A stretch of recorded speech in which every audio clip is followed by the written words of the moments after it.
आप तमाम दर्शकों का स्वागत है। अब चलते हैं खबरों की ओर। आज की प्रमुख खबरें विस्तार से। केंद्र सरकार के कृषि कानून के खिलाफ संयुक्त मोर्चा के द्वारा आहूत भारत बंद का असर कहीं कम तो कहीं ज्यादा देखने को मिला। सोमवार को संयुक्त किसान संगठन के आह्वान पर गया जिला महागठबंधन कांग्रेस, राजद, सीपीआईएम, एलसीपीआई एवं अन्य किसान संगठन के साथियों ने बाराचट्टी के जीटी रोड को जाम कर दिया, जिसका नेतृत्व कांग्रेस के जिला अध्यक्ष चंद्रिका प्रसाद यादव, माले के सुरेंद्र दास, रामदीप पासवान, राजद के इंद्रदेव यादव, किसान नेता रमून यादव ने किया। वहीं इमामगंज प्रखंड क्षेत्र में आरजेडी एवं माले के कार्यकर्ताओं ने इमामगंज बाजार के सड़कों पर उतरकर विरोध प्रदर्शन करते हुए पूरे इमामगंज बाजार को घंटों बंद करवा दिया।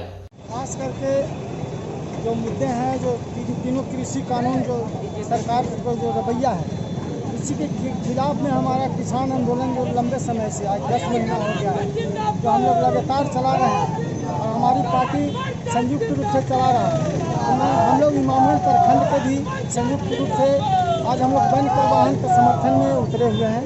और खास करके बिजली बिल की समस्या है, ये क्षेत्रीय समस्या कहिए या पूरे सब जगह से, लेकिन बिजली बिल के खिलाफ जो 2020 के जो बिल है उसी को हम लोग वापस लेने के लिए हम लोग एक आंदोलन में सामने आया है।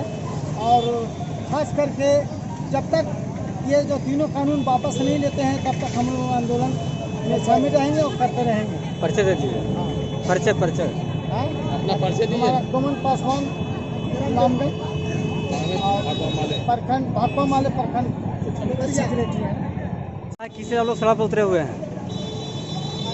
हम लोग किसान के विरोध जो तीनों काला कानून आया है, मैं उसके आपसी का समर्थन कर रहा हूं और किसान का समर्थन कर रहा हूं। हम लोग किसान से हैं, हम लोग के किसान भाई आज 600 से ज़्यादा शहीद हो गए हैं इस बिल के विरोध में, और सरकार नहीं सुन रही है। मजबूर बस हम लोग के सड़क पर उतरना पड़ा। कब तक किस तरह रहिएगा? ये जब तक हमारा कृषि कानून, कृषि विरोधी कानून वापस नहीं हो जाता है, तब तक हम लोग चरणबद्ध तरीके से आंदोलन करते रहेंगे। अपना परिचय दे दीजिए। मैं आरजेडी प्रखंड अध्यक्ष इमामगंज क्यामुद्दीन अंसारी।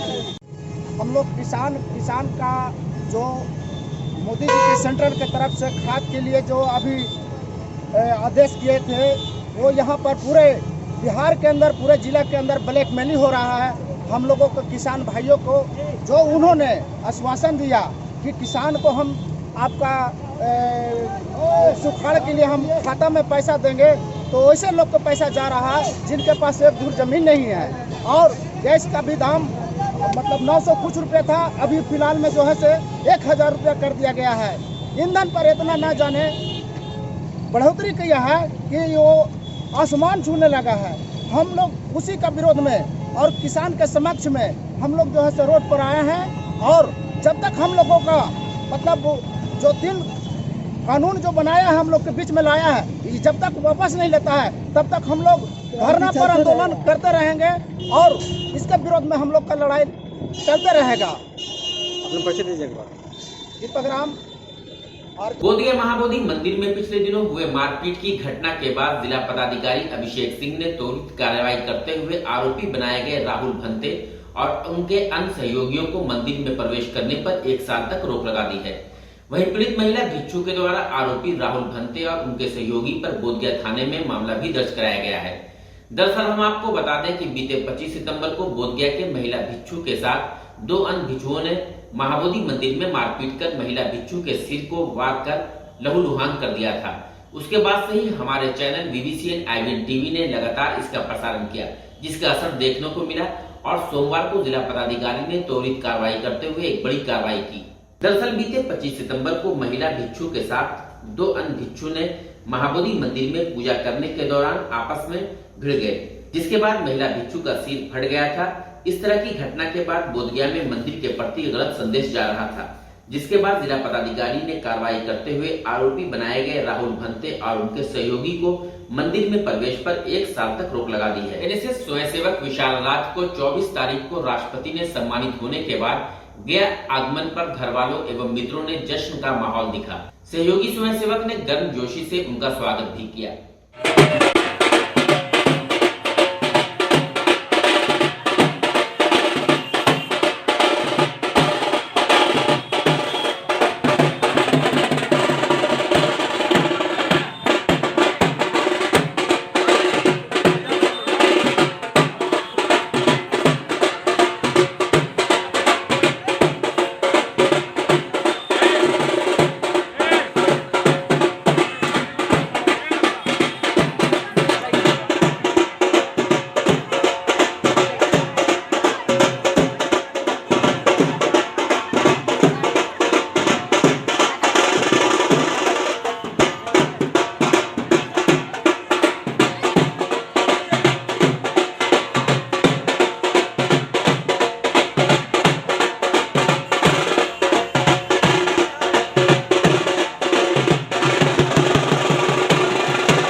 में गरीब से लेकर अमीर प्रत्याशी खादी का कुर्ता पैजामा जरूर पहनता है। पंचायत चुनाव में प्रत्याशियों की पसंद खादी होने से जिले में खादी की बिक्री भी दुगनी हो गई है। वहीं जो प्रत्याशी शहर में स्थित खादी ग्रामोद्योग से कपड़ा नहीं ले पाते, उनके लिए गांव तक चलंत दुकान भेजा जा रहा है। दरअसल बिहार पंचायत चुनाव की तिथि की घोषणा और नामांकन के साथ ही जिले में खादी कपड़े की खरीदारी शुरू हो गई। अन्य दिनों की अपेक्षा जिले में खादी कपड़े के पैजामा एवं खादी का कुर्ता बिक्री चुनाव के दौरान बढ़ गया है। 65 प्रत्याशियों की खादी की बढ़ती मांग को देखते हुए पहली पसंद है। खादी ग्रामोद्योग ने भी इसकी तैयारी कर ली है। बंगाल और राजस्थान से लाखों रुपए के खादी का कपड़ा लाया गया है। सर क्या अंतर आया? खादी का बिक्री में बहुत अंतर आया है, कारण कि हम लोग का सितंबर का जो महीना है पूरा ऑफ टाइम रहता है। 2 अक्टूबर विशेष छूट रहने के कारण ऑफ टाइम है, लेकिन इस पंचायत चुनाव के चलते यहाँ का बिक्री अभी काफ़ी अच्छा चल रहा है। प्रतिदिन अगर प्रतिदिन 35,000 के लगभग इस भंडार है। बाकी गया जिला में और भंडार है। ऐसे अन्य दिनों कितना रहता है? अन्य दिनों इस समय 15,000 के लगभग रहता था, 15,000 लगभग दुगना चल रहा है पंचायत चुनाव। और कपड़े कहाँ कहाँ से आ रहे हैं? कपड़े कुछ तो अपना उत्पादन है, और बंगाल का खादी है, और राजस्थान से आया है, और भी उत्तर प्रदेश है, देश के कई राज्यों हैं। ये चुनाव के लिए कौन सा कपड़ा का ज़्यादा डिमांड आ रहा है? चुनाव के लिए सूती कपड़ा जो सफ़ेद रंग का जो है, कुर्ता पैजामा बंडी का बिक्री काफ़ी है। लॉकडाउन में तो स्थिति काफ़ी खराब हुआ होगा। जी बहुत लॉकडाउन में काफ़ी लगभग 2 महीना तो भंडार भी बंद था, और बिक्री भी काफ़ी नीचे गिर गया। कितना मूल्य के कपड़े बाहर से मंगाए गए हैं? बंगाल और राजस्थान की बात आप कर रहे हैं। बंगाल राजस्थान से अभी 15 से 20 लाख के बीच में, 20 लाख लगभग मंगाया गया। जी। किस तरह के खादी के कपड़े मंगाए गए? खादी कपड़ा पैंट का है, सूती में पैंट का है, शर्ट का है, और कुर्ता है, पैजामा है, सूती खादी और पोली खादी, यही 2 आइटम का अभी अधिक बिक्री है। अच्छा, युवा ज़्यादातर चुनाव में उतर रहे हैं, उनके लिए कुछ खास आप लोग, जैसे मोदी जैकेट हुआ या जी अभी चुनाव के लिए स्पेशल बना है बंडी, जो सूती में भी बंडी है, सिल्क का बंडी है, और कुर्ता पैजामा तो ऐसे आता ही है। मुख्य रूप से बंडी का कई वेराइटी। न्यू ट्रेनर से न्यू ट्रेंडिंग कपड़ा आप पहनते हैं, क्या आपको कैसा?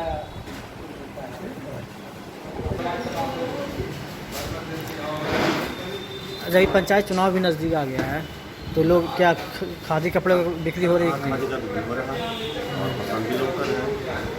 तो लोग क्यों पसंद करते हैं इसे? जो भी पुराना होता है इसका चमक भी बढ़ जाता है, मजबूती भी है, इसी चलते पसंद लोग करते हैं। पसीना भी सूखता है, अधिक ठंडा में गर्म, गर्म में ठंडा लगता है, अच्छा, तो इसका खासियत है। तो कुछ बाहर से माल आया है क्या? तो ज़्यादा मेल के लिए बाहर से मंगाना पड़ता है। ऐसे ज़्यादा कर अपना ही प्रोडक्शन है यहाँ। कहाँ बनता है ये सर? जिसको खुदरम बनता है, जहानाबाद के अंतर्गत मणिपुर एक गाँव वहाँ ही बनता है। फिर नवादा जिला को हो गया, औरंगाबाद में ये बनता है, कंबल है, तो लोग चादर है। तो लोग पसंद करते हैं खादी कपड़े, लोग पहनते आते हैं। तो क्षेत्र में प्रोडक्शन होता है, उसके बाद स्टोर में आया, स्टोर से हमारे यहाँ फिर आया सेंटर में बिकने के लिए। क्या नाम है आपको? मेरा नाम कैलाश है। गया जिले की पुलिस के कारनामे एक से बढ़कर एक हैं। यहाँ के पुलिस आरोपी को पकड़वाने के लिए वादी से पुलिस की गाड़ी में हजारों रुपए के तेल भरवाती है और फिर उसे पकड़ती है। फतेहपुर थाना अध्यक्ष और आयोग के द्वारा किया गया यह सनसनीखेज कारनामा पेट्रोल पंप के सीसीटीवी कैमरे में कैद हो गया, जो खाकी के अंदर छिपे गैरत को बड़े ही सलीके से उजागर कर रहा है। पीड़ित ने संबंधित मामले की लिखित शिकायत डीजीपी और एसएसपी से की है। इधर एसएसपी आदित्य कुमार ने बताया कि इस तरह की बात उनके संज्ञान में नहीं है उन्होंने कहा कि जांच के बाद मामले की कार्रवाई की जाएगी। दरअसल फतेहपुर थाना क्षेत्र के पकड़ी गांव की एक महिला की हत्या 25 अक्टूबर 2020 को हुई थी। उस हत्या के आरोपी मिथिलेश सिंह बनाए गए थे। मिथिलेश की गिरफ्तारी बीते 1 वर्ष से नहीं हो सकी थी। वहीं मृतका के लड़का विपुल सिंह पुलिस से लगातार संपर्क कर आरोपी को अरेस्ट करने की मांग कर रहा था, जबकि पुलिस मामले को टालमटोल लगातार कर रही थी।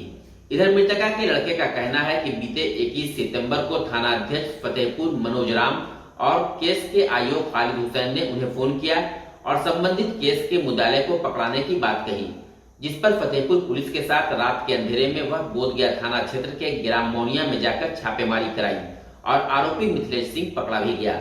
लेकिन उसे शाबाशी देने के बजाय इन दोनों अधिकारियों ने पुलिस की गाड़ी में 5,000 रुपए का डीजल भरवाने की बात कही, जिस पर पीड़ित ने कहा कि उनकी मां मारी गई है, पिता किसान है, किसी तरह पढ़ाई लिखाई कर रहा हूं, 5,000 रुपए का तेल कहां से भरवा दूं।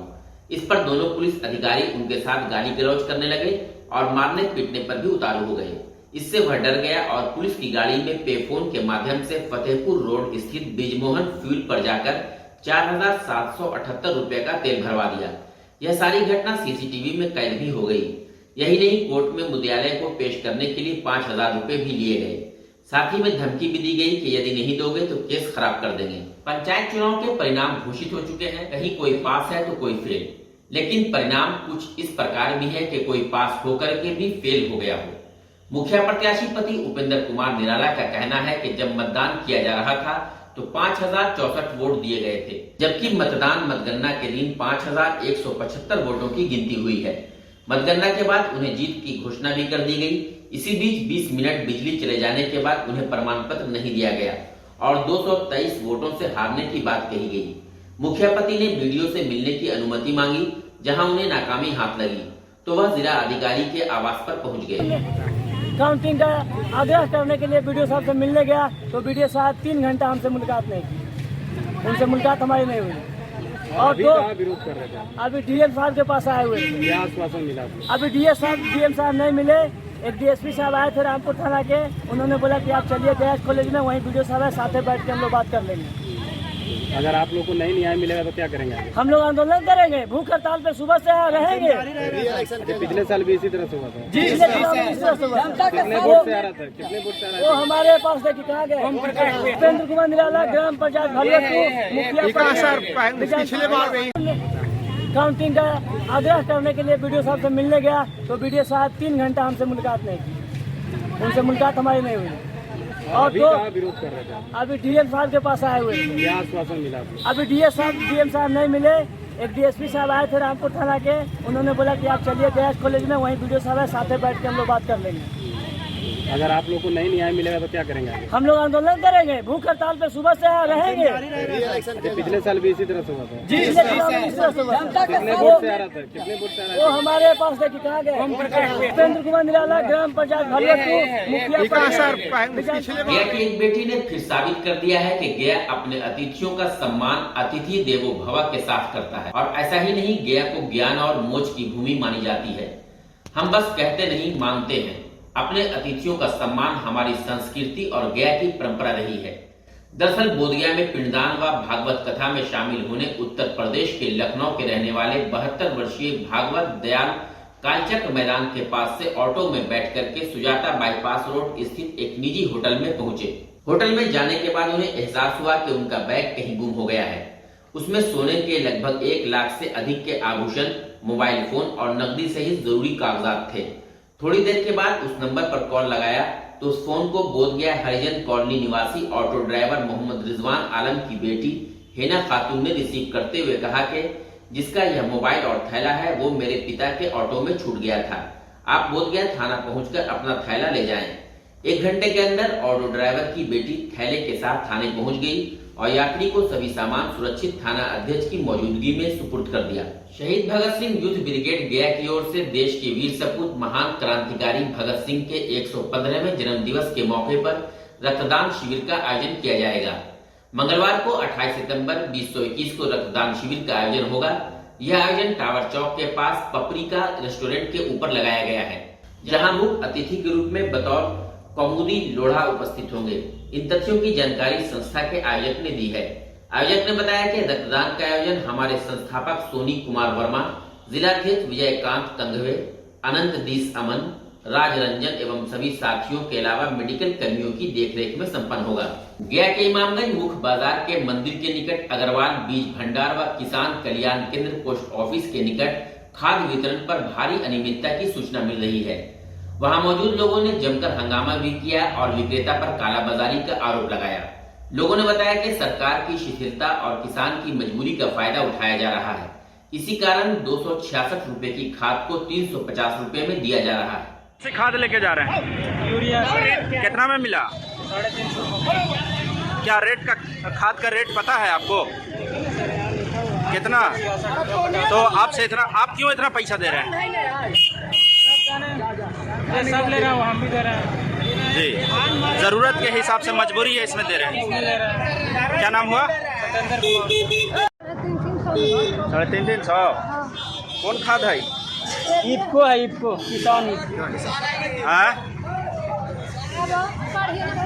अच्छा, कितना रेट में मिला? 700 में। सरकारी रेट पता है? ठीक है, नाम बता दा। नाम बता दा।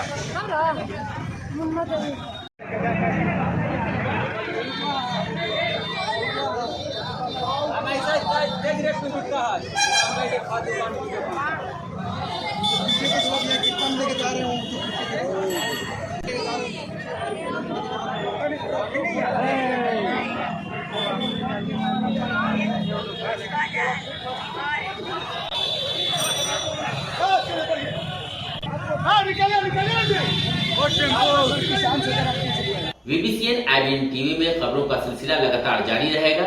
तब तक के लिए हमें और वीबीसीएन IBN टीम को दीजिए इजाजत।